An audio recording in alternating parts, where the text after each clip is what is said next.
कहानी की शुरुआत जोनी से होती है, जो अपने घर के एक छोटे से वर्कशॉप में बैठा हुआ था। उसके सामने तार, सर्किट और कई इलेक्ट्रॉनिक पार्ट्स पड़े थे। वह CIA के लिए हैकिंग का काम करता था और टेक्नोलॉजी के मामले में उसका जवाब नहीं था। खाली समय में भी वह कुछ न कुछ नया बनाने में लगा रहता था। आज भी वीकेंड के दिन वह एक खास डिवाइस पर काम कर रहा था। तभी उसकी वाइफ लॉरा कमरे में आती है। उसके हाथ में ट्रैवल बैग होता है। वह जोनी को देखकर कहती है कि कुछ ही देर में उसे एयरपोर्ट के लिए निकलना है, लेकिन वह अभी तक अपने काम में ही लगा हुआ है। यह सुनकर जोनी तुरंत अपनी कुर्सी से उठ जाता है। थोड़ी देर बाद लोरा अपनी सारी पैकिंग पूरी करके घर के बाहर आ जाती है। जोनी मुस्कुराते हुए उससे पूछता है कि आखिर वह कितने दिनों के लिए जा रही है। लोरा बताती है कि लंदन में एक बड़ा फंक्शन होने वाला है, जहाँ कई बड़े और अमीर लोग शामिल होंगे। इसी वजह से उसे लगभग 4 दिन वहाँ रुकना पड़ेगा। लोरा की बात सुनकर जोनी का चेहरा उतर जाता है। वह कहता है कि उसके लिए ये 4 दिन बहुत मुश्किल होने वाले हैं। लोरा हंस पड़ती है। दोनों कुछ देर तक बातें करते रहते हैं। उनकी बातों से साफ पता चलता है कि दोनों एक दूसरे से बेहद मोहब्बत करते हैं। इसी दौरान एक कैब उनके घर के सामने आकर रुक जाती है। लोरा जोनी को गले लगाती है और फिर कैब में बैठ जाती है। जोनी वहीं खड़ा उसे जाते हुए देखता रहता है। कुछ ही सेकंड में गाड़ी उसकी नजरों से ओझल हो जाती है और माहौल एकदम शांत हो जाता है। अगले दिन सोमवार होता है। जोनी हमेशा की तरह CIA के मुख्य दफ्तर पहुंचता है। बिल्डिंग के अंदर दाखिल होने से पहले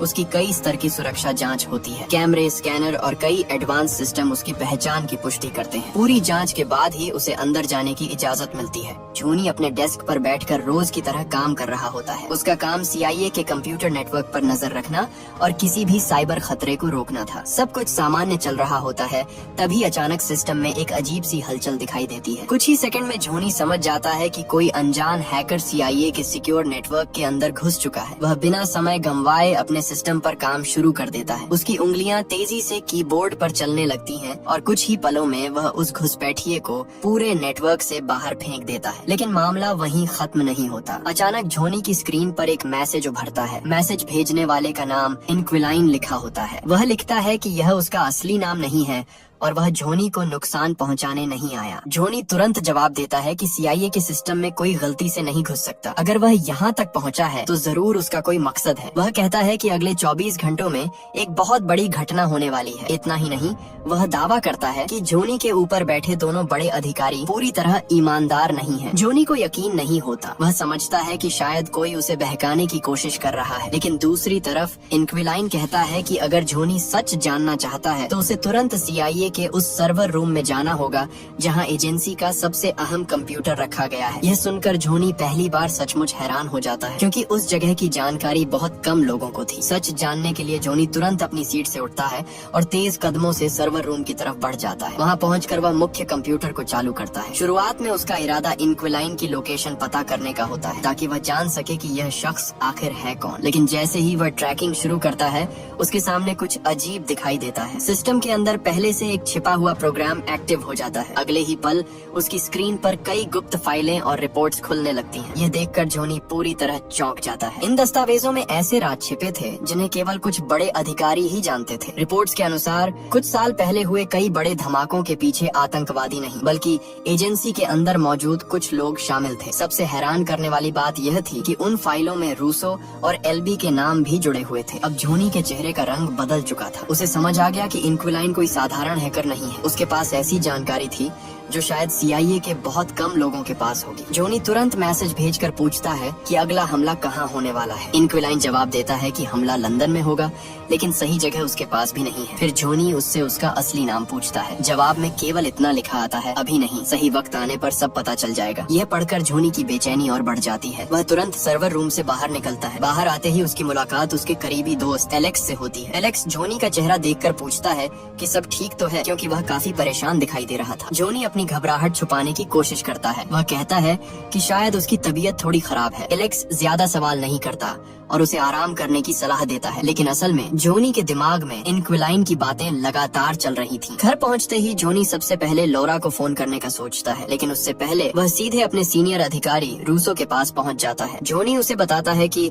उसे शक है कि लंदन में बहुत जल्द कोई बड़ा हमला हो सकता है, इसलिए वहाँ अतिरिक्त सुरक्षा भेजी जानी चाहिए। रूसो उसकी बात सुनता है, लेकिन उसके चेहरे पर कोई चिंता चिंता दिखाई नहीं देती। वह आराम से कहता है कि अगर ऐसा कोई खतरा होता तो CIA को पहले से पता चल जाता। उसकी यह बात सुनकर जोनी को अजीब महसूस होता है, क्योंकि रूसो मामले को जरूरत से ज्यादा हल्के में ले रहा था। उसी समय एक संदेश आता है और जोनी को तुरंत डिप्टी डायरेक्टर के ऑफिस में बुलाया जाता है। जोनी बिना कुछ समझे वहाँ पहुँच जाता है। वहाँ का माहौल उसे कुछ अजीब लगता है। कमरे में मौजूद लोगों के चेहरे गंभीर थे, किसी के चेहरे पर मुस्कान नहीं थी। यह देखकर जोनी के दिल की धड़कन तेज होने लगती है। डिप्टी एलिजाबेथ कुछ पल तक खामोश रहती है, फिर वह भारी आवाज में कहती है कि उसे एक बहुत बुरी खबर देनी है। लंदन में कुछ समय पहले एक आतंकवादी हमला हुआ है। एलिजाबेथ बताती है कि इस हमले में लोरा भी मौजूद थी और वह बच नहीं सकी। ये सुनते ही जोनी पूरी तरह सुन्न रह जाता है। वह एलिजाबेथ से दोबारा जांच करने की गुजारिश करता है, लेकिन जवाब वही मिलता है, लोरा अब इस दुनिया में नहीं रही थी। उसी समय रूसो कमरे में मौजूद टीवी चालू कर देता है। न्यूज रिपोर्ट में हमले की फुटेज दिखाई जा रही होती है। जोनी कांपती आंखों से स्क्रीन की तरफ देखता है। वहाँ एक हथियारबंद आदमी लोगों को बंधक बना रहा होता है। कुछ सेकंड बाद वही आदमी लोरा पर गोली चला देता है। ये मंजर देखते ही जोनी अंदर से टूट जाता है। जोनी कई घंटों तक किसी से बात नहीं करता। उसका दोस्त एलेक्स उसे घर छोड़ने आता है। घर के बाहर मीडिया और रिपोर्टर्स की भीड़ जमा होती है, लेकिन जोनी किसी की तरफ देखे बिना सीधे अंदर चला जाता है। घर के अंदर कदम रखते ही हर चीज उसे लोरा की याद दिलाने लगती है। अब पूरा घर खाली और वीरान लग रहा था। पूरी रात जोनी घर में इधर उधर घूमता रहता है। आखिर थक कर वह घर के बाहर लॉन में आकर बैठ जाता है। वहीं बैठे बैठे उसकी आंख लग जाती है। अगले दिन वह एयरपोर्ट पहुंचता है, जहां लोरा की बॉडी लाई गई होती है। उस पल जोनी की हालत और भी खराब हो जाती है। वह खुद को संभालने की कोशिश करता है, लेकिन उसकी आंखों से आंसू रुकने का नाम नहीं लेते। उस रात वह लोरा का सूटकेस खोलता है जो वह लंदन लेकर गई थी। अंदर उसकी कुछ चीजें रखी होती हैं। जोनी सूटकेस को अपने सीने से लगा लेता है और फूट फूट कर रोने लगता है। पूरी रात उसी तरह गुजर जाती है। सुबह होते ही उसके अंदर कुछ बदल चुका होता है। अब वह सिर्फ दुखी पति नहीं था। उसने फैसला कर लिया था कि लोरा की मौत के पीछे जो भी लोग हैं वह उन्हें ढूंढ निकालेगा, चाहे इसके लिए उसे पूरी दुनिया के खिलाफ ही क्यों न जाना पड़े। सुबह होते ही जोनी सीधे अपने कंप्यूटर के सामने बैठ जाता है। वह लंदन हमले से जुड़ी हर फाइल, हर वीडियो और हर रिकॉर्ड खंगालना शुरू कर देता है। अपनी हैकिंग स्किल्स की मदद से वह उन लोगों की जानकारी निकालने लगता है जो उस हमले में शामिल थे। कुछ ही समय में उसके सामने 3 नाम आ जाते हैं। उनमें एक औरत भी शामिल थी जिसका नाम सलीन था। बाकी 2 लोगों के नाम भी उसकी स्क्रीन पर दिखाई देने लगते हैं। जोनी अभी इन लोगों के बारे में और जानकारी जुटा ही रहा होता है कि तभी उसे रूसो और एल्बी की तरफ से बुलावा आ जाता है। मजबूर होकर वह दोनों अधिकारियों के ऑफिस में पहुंचता है। वहां पहुंचते ही रूसो उसे बैठने के लिए कहता है। रूसो कहता है कि जोनी को अभी आराम की जरूरत है और उसे इस मामले में खुद को शामिल नहीं करना चाहिए। एल्बी भी वही बात दोहराता है। वह कहता है कि CIA इस पूरे मामले को संभाल रही है और जल्द ही जिम्मेदार लोगों तक पहुंच जाएगी। यह सुनकर जोनी का गुस्सा बढ़ जाता है। वह कहता है कि उसने कुछ ही देर में उन लोगों की जानकारी निकाल ली है, जबकि CIA अभी तक कोई नतीजा नहीं निकाल सकी। उसे महसूस होता है कि ये लोग जानबूझकर मामले को दबाने की कोशिश कर रहे हैं। जोनी घर लौट आता है, लेकिन अब उसका शक पहले से भी ज्यादा मजबूत हो चुका था। उसे यकीन होने लगा था कि रूसो और एल्बी किसी न किसी तरह इस पूरे मामले से जुड़े हुए हैं। अगर वह उनके सामने खुलकर काम करेगा तो शायद कभी सच तक नहीं पहुंच पाएगा। अगले दिन जोनी एक छोटी सी तैयारी करता है। वह अपनी शर्ट के अंदर एक रिकॉर्डिंग डिवाइस छुपा लेता है। इसके अलावा कुछ जरूरी कागजों पर भी एक बेहद छोटा माइक्रोफोन लगा देता है। कुछ देर बाद वही कागज रूसो के ऑफिस में पहुंचा दिए जाते हैं। जोनी भी वहां मौजूद होता है। वह उन फाइलों की तरफ इशारा करके कहता है कि इन दस्तावेजों पर उनके अपने हस्ताक्षर मौजूद हैं। फिर वह कई पुराने मामलों का जिक्र करता है जिनकी जांच शुरू तो हुई थी, लेकिन बाद में अचानक बंद कर दी गई। जोनी सवाल पर सवाल पूछने लगता है। वह कहता है कि आखिर उन मामलों का रिकॉर्ड कहाँ गया, जाँच पूरी क्यों नहीं हुई, इतने बड़े हादसों के बाद फाइलें गायब कैसे हो गयी। उसकी बातें सुनकर एल्बी का चेहरा गुस्से से लाल हो जाता है। एल्बी मेज पर हाथ मारते हुए कहता है कि जोनी अपनी हद में रहे। फिर वह उसे नौकरी से निकालने और बर्बाद करने जैसी बातें करने लगता है, लेकिन जोनी डरने के बजाय मुस्कुरा देता है। वह कहता है कि धमकियां देने से बेहतर है सच का जवाब दिया जाए। रूसो बीच में बोलता है और पूछता है कि आखिर जोनी चाहता क्या है। इस पर जोनी साफ शब्दों में कहता है कि उसे किसी इनाम या मदद की जरूरत नहीं, वह सिर्फ स्पेशल फील्ड ट्रेनिंग चाहता है। उसके बाद वह खुद उन लोगों तक पहुंचेगा जिन्होंने लोरा की जान ली थी। एल्बी मजाक उड़ाते हुए कहता है कि लगता है जोनी खुद को कोई एक्शन हीरो समझने लगा है, लेकिन जोनी का चेहरा बिल्कुल गंभीर रहता है। कुछ देर सोचने के बाद एल्बी कहता है कि ठीक है, उसे 1 महीने की स्पेशल ट्रेनिंग दी जाएगी, लेकिन इसके बाद CIA उसकी कोई मदद नहीं करेगी। जोनी बिना एक पल गंवाए इस शर्त को मान लेता है। जैसे ही जोनी कमरे से बाहर निकलता है, रूसो का चेहरा बदल जाता है। वह वह एलबी से कहता है कि जोनी जरूरत से ज्यादा सवाल पूछ रहा है। एलबी भी मान जाता है कि शायद उसे उनके बारे में कुछ पता चल चुका है। दूसरी तरफ कुछ घंटों बाद जोनी एक गुप्त ट्रेनिंग सेंटर पहुंचता है। वहां उसकी मुलाकात मेजर बैंडो से होती है। बैंडो एक सख्त और अनुभवी इंसान था। बैंडो जोनी को देखकर कहता है कि अगले 30 दिनों तक उसकी जिंदगी पूरी तरह बदलने वाली है। यहाँ कोई आराम नहीं मिलेगा, कोई छुट्टी नहीं मिलेगी और बिना इजाजत बिल्डिंग से बाहर निकलना भी मना होगा। यह सुनकर जोनी सिर्फ इतना कहता है कि वह यहाँ सीखने आया है और अब पीछे मुड़ने का सवाल ही नहीं उठता। जोनी की ट्रेनिंग शुरू हो जाती है। हर दिन सुबह से रात तक उसे अलग अलग चीजें सिखाई जाती हैं। लेकिन एक बड़ी समस्या थी। जोनी का दिमाग तो बेहद तेज था मगर फील्ड का कोई अनुभव उसके पास नहीं था। एक दिन बैंडो उसे शूटिंग रेंज में ले जाता है। सामने कई टारगेट लगे हुए थे। जोनी आत्मविश्वास के साथ गन उठाता है और फायर करना शुरू कर देता है। लेकिन हैरानी की बात यह थी कि उसकी एक भी गोली सही निशाने पर नहीं लगती। बैंडो उसे थोड़ा और करीब ले जाता है। जोनी दोबारा कोशिश करता है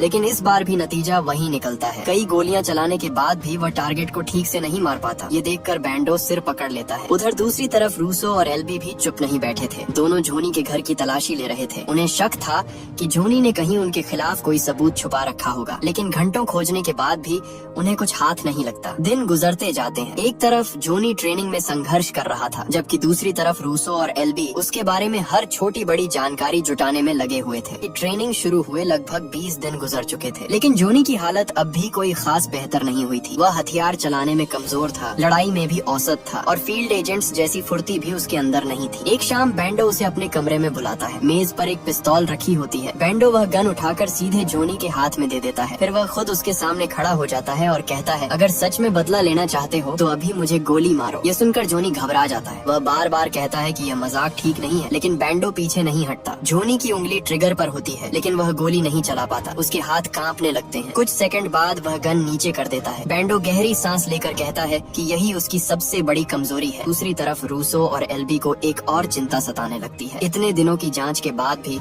उन्हें जोनी के खिलाफ कोई सबूत नहीं मिलता। आखिरकार वे एक खतरनाक फैसला लेते हैं। दोनों तय करते हैं कि जोनी जिंदा रहा तो भविष्य में उनके लिए बड़ा खतरा बन सकता है, इसलिए अब उसे रास्ते से हटाना जरूरी है। रूसो और एलबी अपना फैसला बैंडो तक पहुंचा देते हैं। उनका आदेश साफ था, ट्रेनिंग खत्म होने से पहले ही जोनी को खत्म कर दिया जाए ताकि वह कभी उनके खिलाफ खड़ा न हो सके। यह सुनकर बैंडो कुछ नहीं कहता। कुछ समय बाद बैंडो जोनी के कमरे की तरफ जाता है लेकिन दरवाजा खोलते ही वह चौंक जाता है। कमरा पूरी तरह खाली था। न जोनी वहाँ मौजूद था और न ही उसका सामान। दूसरी तरफ हम जोनी को एक एयरपोर्ट पर देखते हैं। वह आराम से बैठा हुआ अपने हेडफोन में कुछ सुन रहा था। दरअसल जिन कागजों को उसने पहले रूसो और एलबी के पास भेजा था उन्हीं में छुपे माइक्रोफोन अब भी काम कर रहे थे। उनकी हर बातचीत सीधे जोनी तक पहुंच रही थी। अचानक रिकॉर्डिंग में रूसो की आवाज सुनाई देती है। वह कहता है कि जोनी चाहे दुनिया के किसी भी कोने में चला जाए वे उसे ढूंढ निकालेंगे। कुछ घंटों बाद उसका विमान लंदन पहुंच जाता है। यहाँ उसने पहले से कई नकली पहचान पत्र और फर्जी पासपोर्ट तैयार कर रखे थे। इन्हीं की मदद से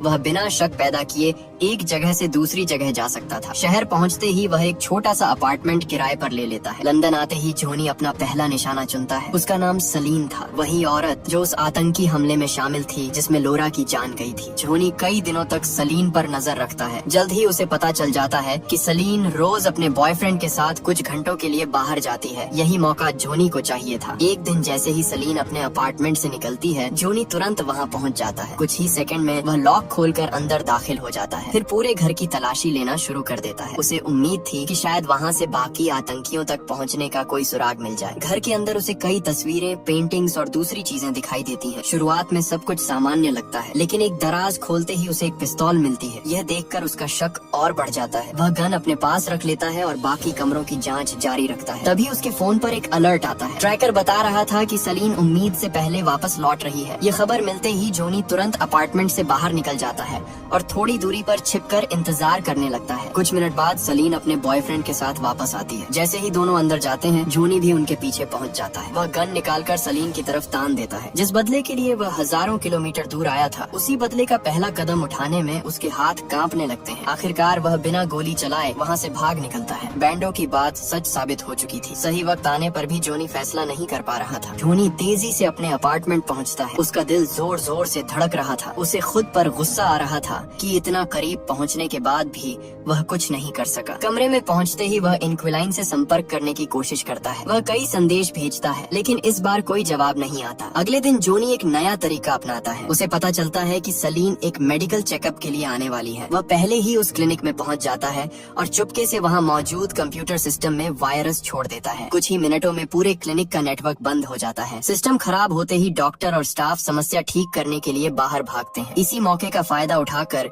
जोनी उस कमरे में पहुंच जाता है जहां सलीन अकेली बैठी थी। अंदर जाते ही वह दरवाजा बंद कर देता है और एक बेहोश करने वाला पाउडर हवा में छोड़ने लगता है। सलीन घबराकर पूछती है कि वह कौन है और क्या चाहता है। जोनी बिना समय गंवाए लिसांद्रो और मोनिसेंट के बारे में पूछता है, लेकिन सलीन साफ इनकार कर देती है। वह कहती है कि उसे कुछ नहीं पता। इसी दौरान पाउडर अपना असर दिखाने लगता है और सलीन कमजोर पड़ने लगती है। लेकिन जैसे ही जोनी दरवाजा खोलता है, सलीन अचानक उस पर टूट पड़ती है। दोनों के बीच जबरदस्त हाथापाई शुरू हो जाती है। लड़ते लड़ते वे क्लिनिक से बाहर सड़क तक पहुंच जाते हैं। सलीन भागने की कोशिश करती है, तभी तेज रफ्तार से आती एक वैन उसे जोरदार टक्कर मार देती है। कुछ ही सेकंड में उसकी मौत हो जाती है। जोनी वहाँ खड़ा रह जाता है, लेकिन जाते जाते वह सलीन का फोन अपने साथ ले लेता है, क्योंकि उसे लगता है कि अब वही फोन उसे अगले दुश्मनों तक पहुँचाएगा।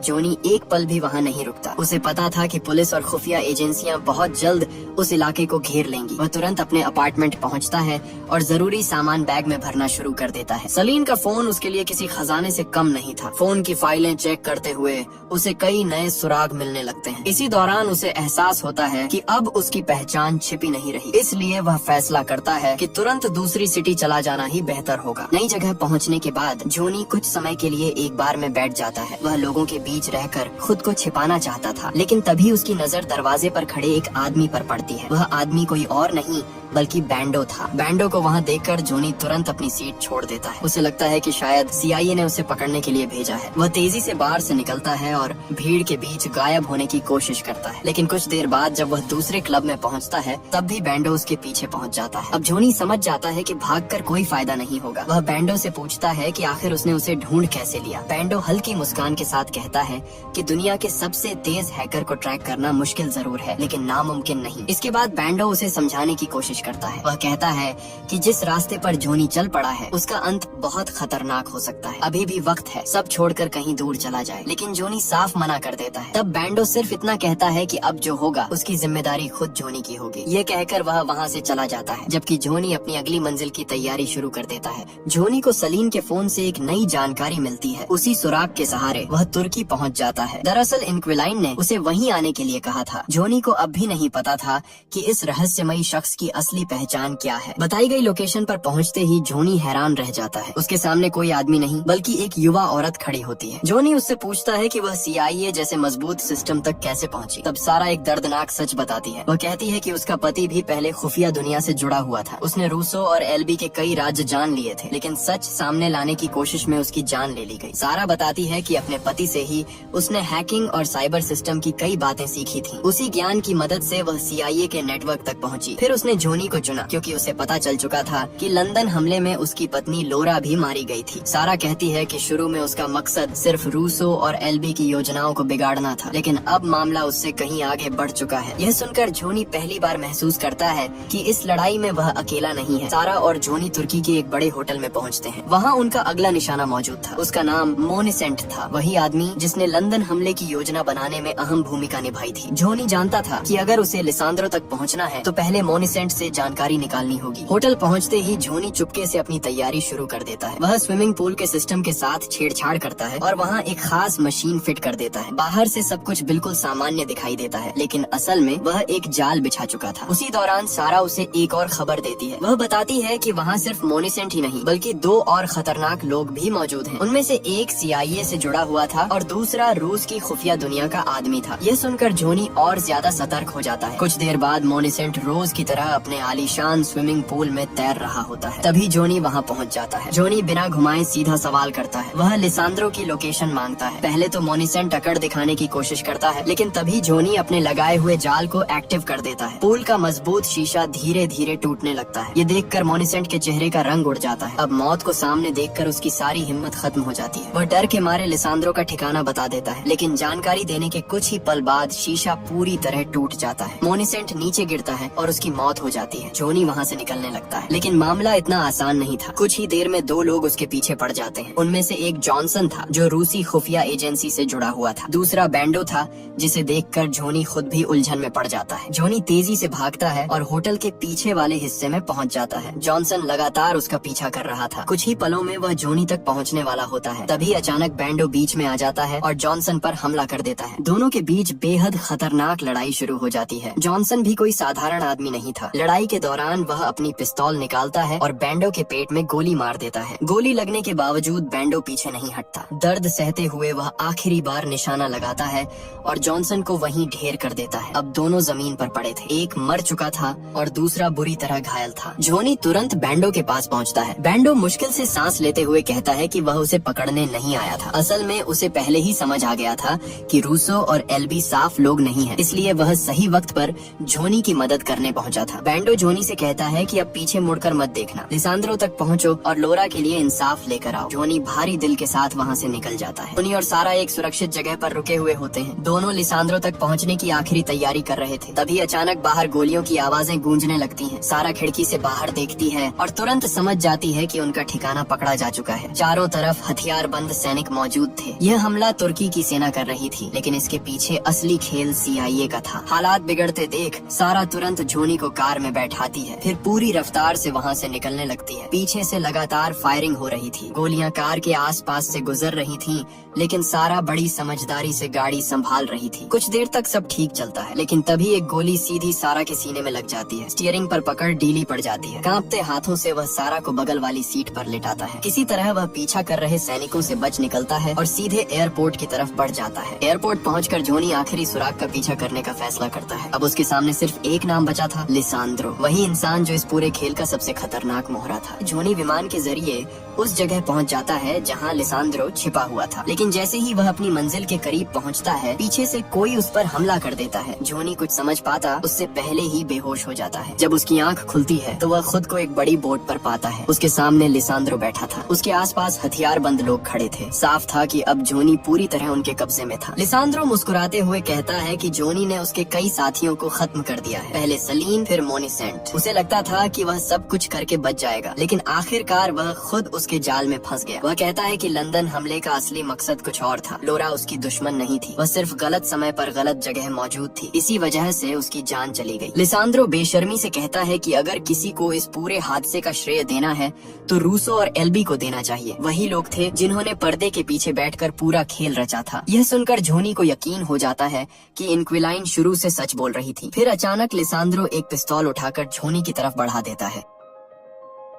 वह कहता है कि अगर इतना ही बदला लेना है तो अभी यहीं उसे गोली मार दे, लेकिन अगले ही पल जोनी पिस्तौल नीचे फेंक देता है। यह देखकर लिसांद्रो भी हैरान रह जाता है। असल में जोनी यहाँ लड़ने नहीं बल्कि जीतने आया था। उसे पता था कि अगर वह गोली चलाएगा तो शायद खुद भी जिंदा नहीं बचेगा, इसलिए उसने पहले ही एक अलग योजना तैयार कर रखी थी। हम देखते हैं कि लिसांद्रो की बोट अचानक अपना रास्ता बदलने लगती है। बोट का कंट्रोल सिस्टम ठीक से काम नहीं कर रहा था। लिसांद्रो के लोग मशीनें चेक करने लगते हैं, लेकिन तब तक बहुत देर हो चुकी होती है। जोनी मुस्कुराते हुए बताता है कि उसने काफी पहले ही इस बोट के सिस्टम में घुसकर इसे हैक कर लिया था। उसने बोट की लोकेशन सीधे रोमेनियन सुरक्षा एजेंसियों तक पहुंचा दी थी। अब उनके पास लिसांद्रो के खिलाफ कार्रवाई करने का पूरा कारण मौजूद था। कुछ ही मिनटों में कई सैन्य जहाज बोट को चारों तरफ से घेर लेते हैं। हथियारबंद जवान अंदर घुस जाते हैं। सभी को गिरफ्तार कर लिया जाता है। जोनी आराम से बैठकर पानी पी रहा होता है। इस बार उसने किसी को गोली नहीं मारी थी। उसने अपने सबसे बड़े हथियार यानी अपने दिमाग का इस्तेमाल किया था। थोड़ी देर बाद वह अधिकारियों को पूरी जानकारी देता है और सुरक्षित अमेरिका भेज दिया जाता है। अमेरिका पहुंचने के बाद